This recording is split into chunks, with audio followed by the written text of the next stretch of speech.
Voilà donc, je le mentionnais tantôt, le feuilleton judiciaire autour de l'ancien Premier ministre se poursuit devant les magistrats de la Cour de répression des infractions économiques et financières. Cependant, toujours pas de liberté conditionnelle pour Dr Kassory Fofana, poursuivi des faits de détournement de deniers publics, entendu durant 7 heures d'horloge devant la première chambre de contrôle de l'instruction de la CRIEF. L'ex-commis, haut commis de l'État aurait donc été confronté en présence de ses avocats au dossier et arguments à charge du parquet spécial contre ses années de gestion.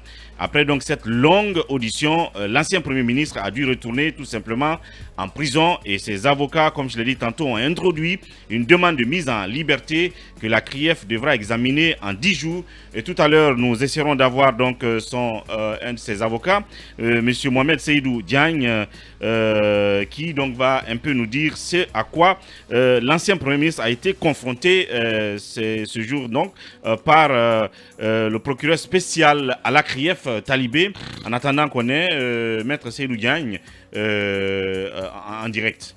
Juste une petite sortie de piste. Joyeux anniversaire à notre ami Alpha Moussa Amaka Diaby, dont déjà l'anniversaire commence à prendre la toile, à voiler toute la toile, toutes ces photos. Donc joyeux anniversaire à notre ami. Un jeune modèle, voilà. Oui, il faut le dire. Très, très fidèle en amitié. Absolument. Et sincère. Absolument. Joyeux anniversaire à lui. Alors, comme vous l'avez dit, le cas Kassory devient une sorte d'arête en travers de la gorge du procureur, puisqu'on a cessé de dire ici qu'il s'agit de Kassory et les autres, que le procureur accepte de nous dire qu'est-ce qu'on leur reproche concrètement pour qu'on sorte des spéculations et de tous ces commentaires qui sont de nature à saper l'image de la CRIEF, dont les méthodes sont pour certains orientés vers, en tout cas contre les acteurs politiques. Donc il y a eu une audience finalement qui s'est tenue avant-hier. Beaucoup s'attendaient à ce qu'il y ait des faits précis qu'on annoncerait de façon officielle contre Kassory. Ce n'était pas le cas puisque l'audience s'est tenue à huis clos, donc la presse n'y avait pas accès pour pouvoir en rapporter quoi que ce soit. Donc on a dû se contenter de ce que on aurait soufflé à un tel ou à un tel. Donc aujourd'hui, est-ce que l'avocat sénégalais maître Seydou Diagne pourra nous en dire davantage? En tout cas, la technique est en train de se battre pour l'avoir. En tout cas, pour nous en dire davantage. Tout est-il que on apprend que hier c'était le tour de Dr Mohamed Diané, donc d'être entendu du côté de la CRIEF, de la chambre de l'instruction, sans savoir exactement ce qui s'y passe également. En tout cas, si les informations sont bonnes, on apprend que le parquet se serait déterminé désormais à prendre la parole et à nous dire effectivement ce qui se passe dans un certain nombre de dossiers. On annonce une conférence de presse pour la semaine prochaine. Enfin, parce que cette conférence de presse a toujours été demandée, réclamée, attendue. Mais pour autant, il ne faut pas s'enthousiasmer parce que plusieurs fois, on nous a annoncé une communication imminente du parquet général. Qui n'est jamais arrivée.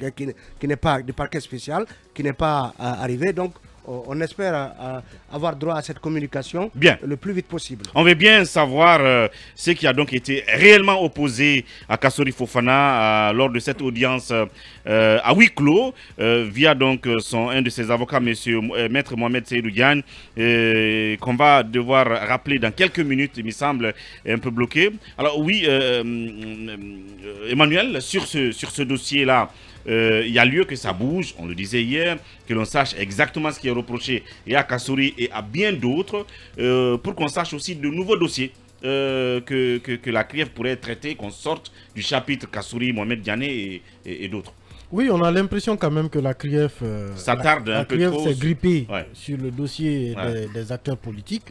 Il y a eu, en tout cas depuis son lancement, ce grand espoir qui l'a accompagné, mais il a fallu juste qu'elle mette la main sur quelques acteurs politiques et puis voilà, qu'elle fasse peut-être ce que j'appelle une petite séance de pause, le temps de les éclaircir. Mais je pense que le début des auditions sur le fond ce n'est pas trop tôt, parce qu'il y a quand même plusieurs mois que Kassori et tous les autres, Damaro, Damantan, tous sont en prison. Je pense que d'ailleurs, en amont, il y aurait pu avoir peut-être la possibilité déjà qu'on ait sur eux des dossiers consistants avant de les faire arrêter, de les faire emprisonner. Mais on a comme l'impression qu'ils ont finalement été arrêtés. Ensuite, le procureur a entamé ces enquêtes parce que pour plusieurs mois, un dossier, plusieurs mois qu'ils sont en prison. On vient maintenant d'ouvrir maintenant seulement les débats sur le fond.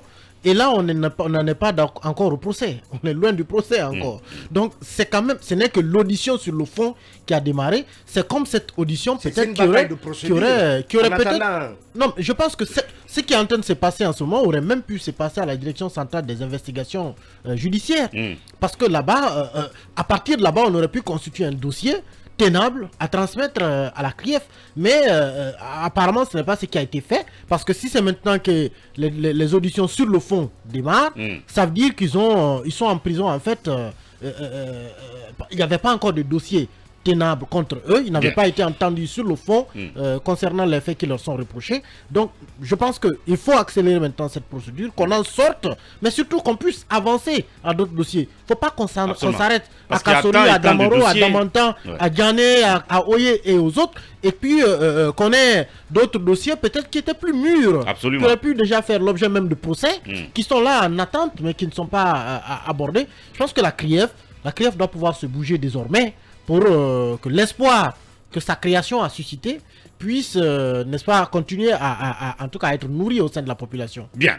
On va donc aller tout droit au stand et prendre Maître Mohamed Seydou Diagne. Maître, bonjour.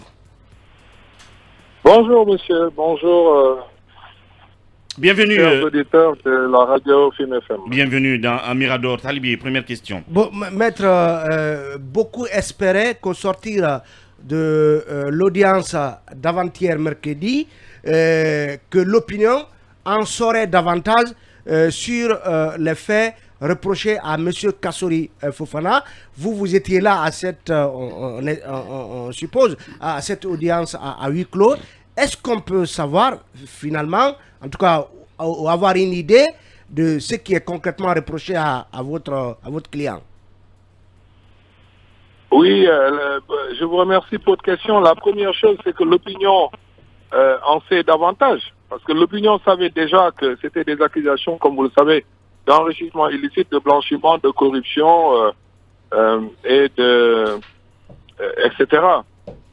Mais l'opinion en sait davantage. Ce que l'opinion a appris à la suite de cette audience, de cette longue audience qui a duré 7 heures de temps d'interrogatoire sur les faits, l'opinion, je pense qu'elle sait aujourd'hui qu'il n'y a pas eu de nouvelles preuves versées par le procureur de la République, contrairement à ce qui a été annoncé. Donc moi, je fais partie de ceux qui pensent que l'opinion en sait davantage relativement à l'absence de preuves concrètes, matérielles, sur les délits de corruption, d'enrichissement illicite, Maître, etc., est-ce et de blanchiment. Maître, tout au long de cette procédure judiciaire, est-ce que vous en savez sur les faits qui sont concrètement reprochés à M. Kassori Fofana, au-delà des qualifications? Merci beaucoup. Votre question est très professionnelle, elle est très précise. Justement, dans l'affaire de Kassori Fofana, depuis le début, depuis le 6 avril qu'il est en détention, et pendant l'enquête préliminaire de février au mois d'avril, du mois d'avril jusqu'au mois de juillet que nous commençons maintenant, aujourd'hui, il n'y a que des qualifications. En fait, il n'y a pas de fait matériel. Bien. Et c'est ça que l'audition, l'interrogatoire a révélé hier. Et je l'ai déjà expliqué ailleurs.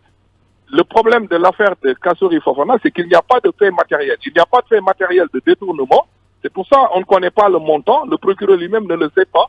Et les gendarmes ne le savaient pas parce qu'ils ne l'ont pas encore notifié. Personne ne l'a encore notifié à Kassori Fofana. Il n'y a pas de fait de blanchiment parce qu'il n'y a pas des avoirs criminels qui sont convertis dans le système bancaire guinéen ou ailleurs. Alors, maître... Il n'y a pas de fait d'enrichissement illicite parce qu'il n'y a pas de train de vie. Et il n'y a pas de corruption parce qu'on ne voit pas il n'y a pas une accusation où on vous dit que voilà, monsieur Traoré, monsieur XYZ, c'est lui qui vous a corrompu. Voilà le service qui vous a demandé ou que vous lui fassiez un avantage en tant que Premier ministre ou ministre des Finances ou agent public, il n'y a pas de contrepartie, il n'y a pas de récompense. C'est-à-dire, votre question est tellement pertinente. C'est ça le problème de la défense et le problème du procureur et le problème de la justice guinéenne dans l'affaire Kassory Fofana. Où sont les faits matériels? Alors, de quels faits matériels parlons-nous? Voilà. Maître, en parlant de faits matériels, peut-être qu'on va terminer là-dessus. Il y a des allégations qui nous sont parvenues de façon indiscrète, puisque on ne savait pas officiellement ce qui a été dit lors de l'audience. Quand on nous dit qu'il lui a été opposé des charges, des allégations comme quoi il est actionnaire dans certaines entreprises comme des Plaza Diamond, des hôtels de la place comme Plaza Diamond, qu'il est qui serait investisseur dans une banque américaine du côté des États-Unis. Est-ce que c'est une liste de charges comme ça a été opposée à Kassory durant cette audience? Voilà, moi j'ai l'impression que ceux qui m'interrogent aujourd'hui sont des juristes. En tout cas, vous semblez bien connaître les procédures judiciaires. Mais vous-même, vous dites que ce sont des allégations. C'est encore des qualifications. Non! C'est-à-dire que le jour où nous sommes, on a dépassé toutes les phases de qualification. Bien. Nous étions dans un interrogatoire au fond. Le procureur doit venir et dire, voilà le certificat d'action des sociétés minières et il y a votre nom, M. Fofana, expliquez-vous. C'est ça. À l'interrogatoire, au fond, le procureur ne peut pas venir dire est-ce que vous ne seriez pas actionnaire dans telle société minière? Non. On a dépassé cette phase. Attendez, on va avancer tout à l'heure, maître. Permettez-nous juste d'observer. C'est la même chose sur Diamond. Permettez-nous d'observer une petite pause. Nous vous gardons pour continuer. On va observer une petite pause de 2-3 minutes et puis nous vous reprenons pour continuer. À tout à l'heure. Maître Gagne, bonjour. Rebonjour, maître Gagne. Oui, rebonjour, monsieur. Voilà, alors vous étiez en train justement de répondre à ma question de départ concernant les charges concrètes que nous avons apprises et qui auraient été donc confrontées, opposées à Dr Kassory.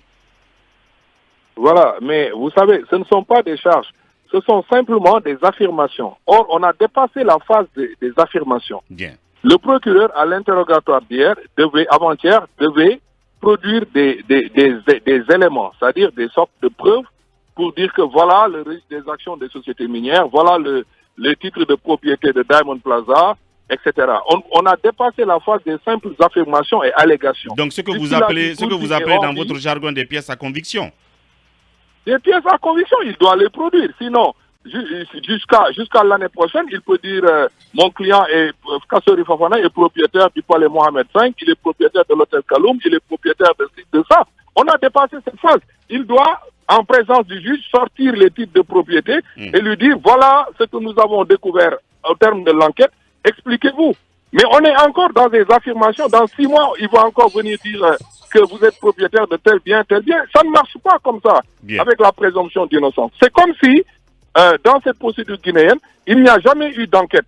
Mais qu'est-ce que le procureur a trouvé comme indice et pièces à conviction? Pourquoi, s'il dit à la radio, à la télévision nationale qu'il les a, pourquoi il ne les donne pas au juge et qu'il les montre à Kassory Fofana et que Kassory Fofana s'explique? C'est parce que ça n'existe pas et que M. Kassory Fofana mérite d'être libéré immédiatement ou si ça continue, à la fin de la procédure, ce sera sûrement un non-lieu.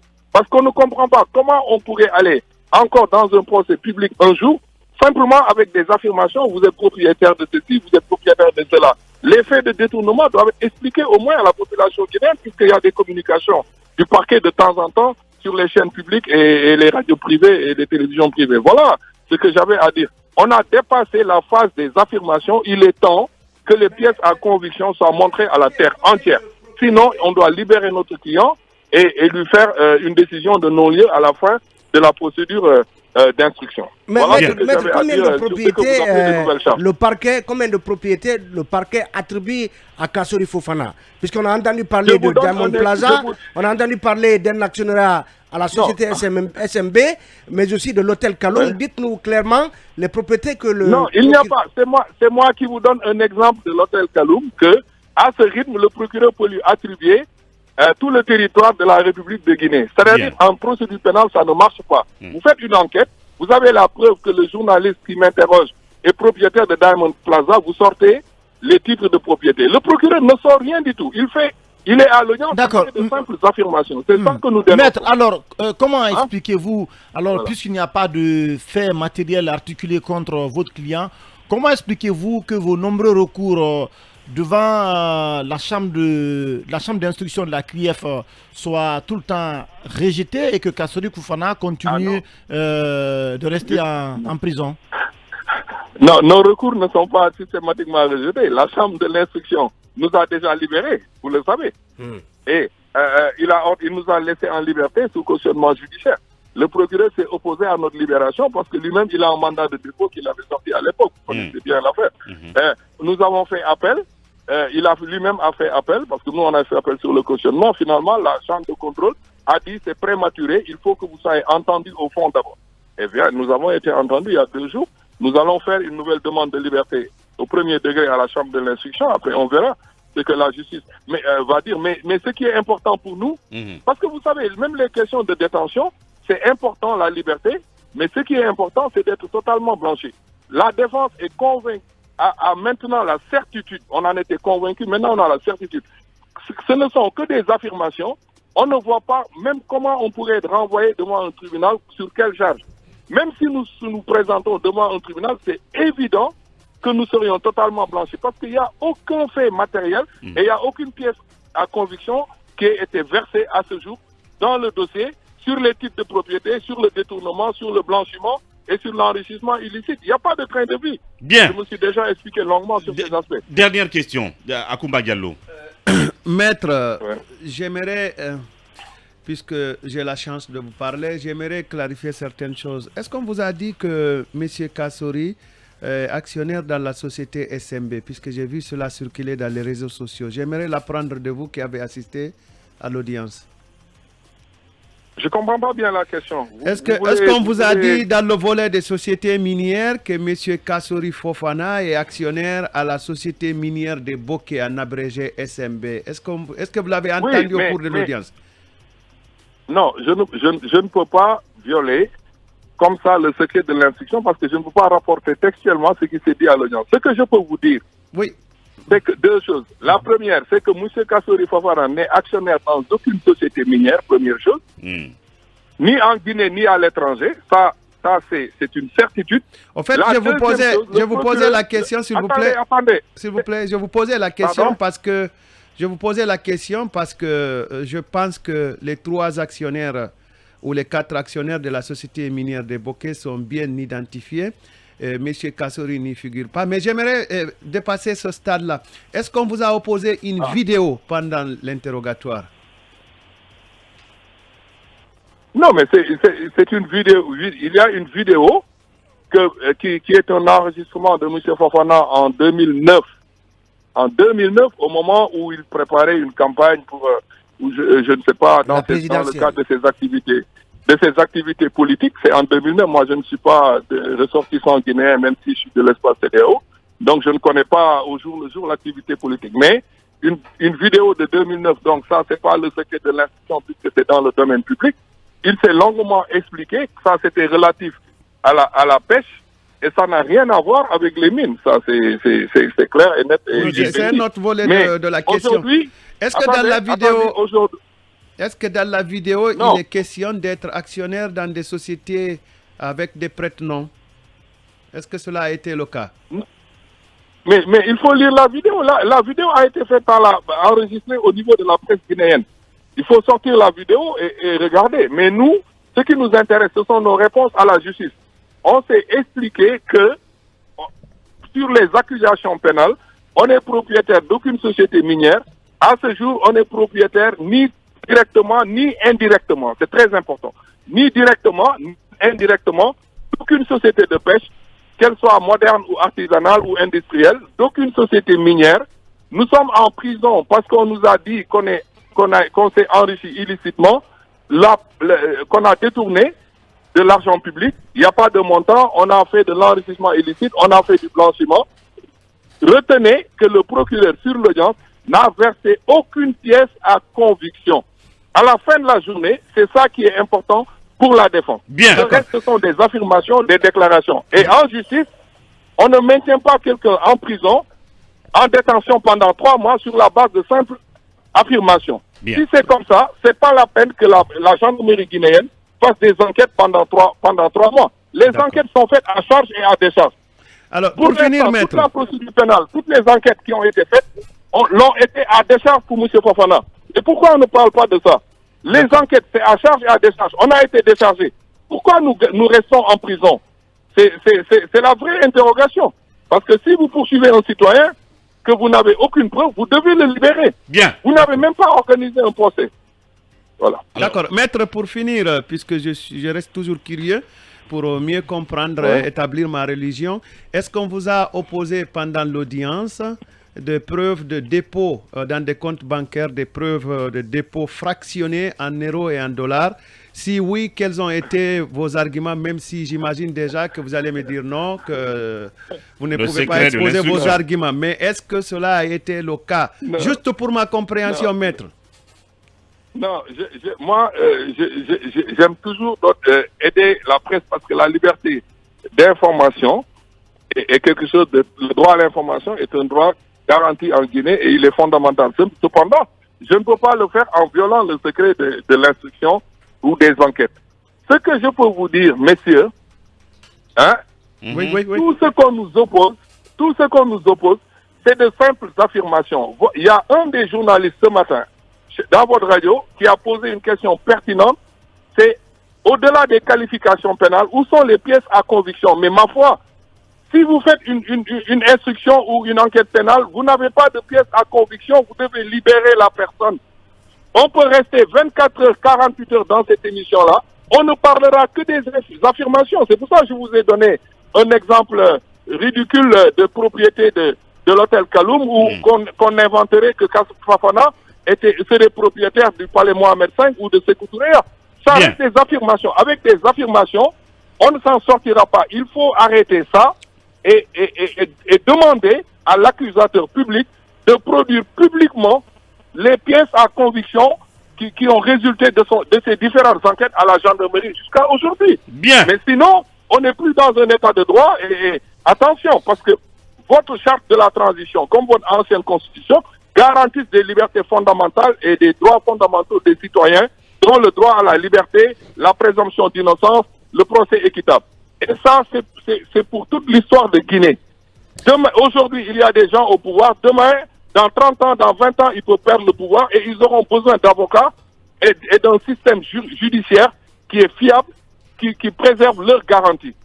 On n'est pas éternellement au pouvoir, que ce soit les militaires, que ce soit les civils, que ce soit M. Fofana, que ce soit Alpha Condé, que ce soit ceux qui vont prendre le pouvoir dans 15 ans. Nous sommes en Afrique, faisons des états de droit consolidés où les citoyens ont des droits. On ne peut pas garder les personnes en prison, sans pièces à conviction, sans preuve, pendant des mois, sur la base de simples affirmations. Et les questions que les journalistes me posent depuis 5 minutes, c'est simplement est-ce qu'il y a telle affirmation, est-ce qu'il y a telle affirmation, est-ce qu'il y a telle affirmation. Alors que ça devrait être, que répondez-vous sur ces pièces à conviction que le procureur a versées? Or, il n'en a versé aucun. Aucun. Bien, excusez-moi. Il n'y a aucune pièce à conviction. Voici. Donc, c'est ça le point de la défense. S'il n'y a pas de preuve, on doit être libéré immédiatement ou bénéficier d'un non-lieu dans quelques jours ou dans quelques mois. Voilà. Merci, Maître Mohamed Seydou Gagne. Merci pour votre participation. À très bientôt. Voilà, c'était donc... Merci, monsieur. Merci, chers auditeurs. Allez, au revoir. Merci. Merci. Alors, sans commentaire, on va rapidement continuer notre émission, évidemment. Vous l'avez suivi, l'avocat. Peut-être qu'on reviendra sur tout ça demain pour nos commentaires. Pendant ce temps, on va passer à notre dossier d'enquête.